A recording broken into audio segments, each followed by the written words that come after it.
Right, so it's day 9 today. It's about 11:30 p.m. I'm making this video quite a bit later than I normally do. I've kind of been putting it off this evening because I've had other things to do.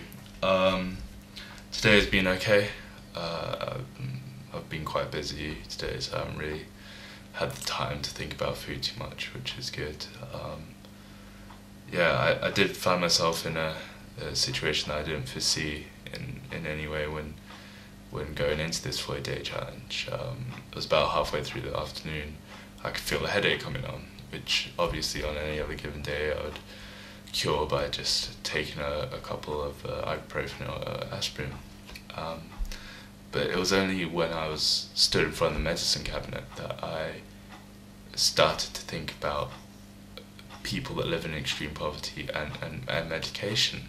And obviously I knew that there are a lot of people, hundreds of millions of people in fact, that suffer every day, not just from malnutrition and starvation, but also from diseases and infections, many of which are highly preventable and easily treatable.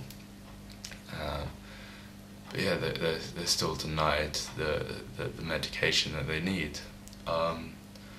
So obviously when I started to think about these people, there was no way I could justify bending the rules of my 40-day challenge just so I could relieve myself of this mild discomfort. And I mean, it would have been bending these rules because a couple of pills of a couple paracetamol here in Switzerland probably costs about a couple of francs, and so yeah, I mean, there's no way I could justify that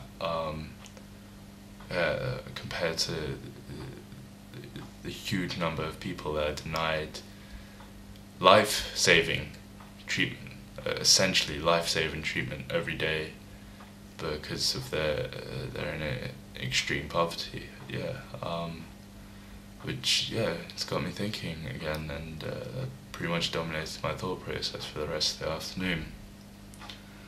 But on a brighter note, I've been in contact with some people that work for the Salvation Army here in Switzerland, and they've put me in contact with someone that currently lives and works in South Africa, and who works regularly with people living in extreme poverty. And she believes that I will be able to talk directly over Skype with someone living in extreme poverty, which is just fantastic. I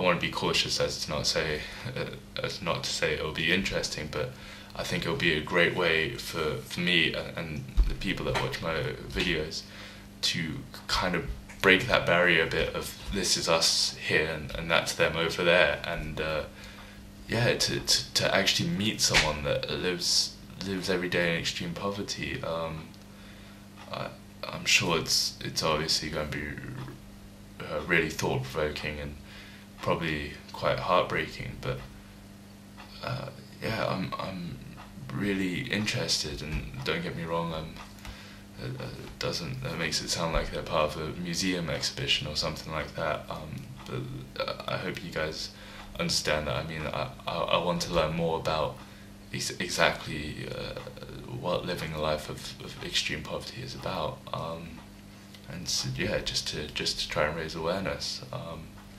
So obviously that's going to take quite a lot of planning, but I really hope I'm able to do that. What else have I got to say?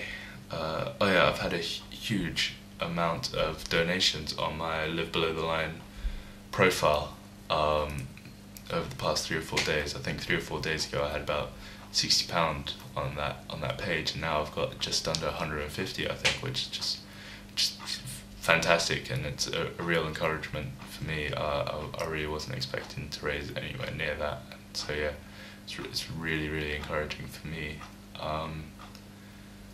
And so thank you anyone that's donated. Also thank you to all the people that have been asking me how it's going, or wanted to talk to me about extreme poverty. And I'm sorry I haven't been able to talk to everyone, but it's really encouraging for me to see that people have been watching my videos and taking the time to look up extreme poverty and live below the line. So yeah, just thanks guys, and keep it coming.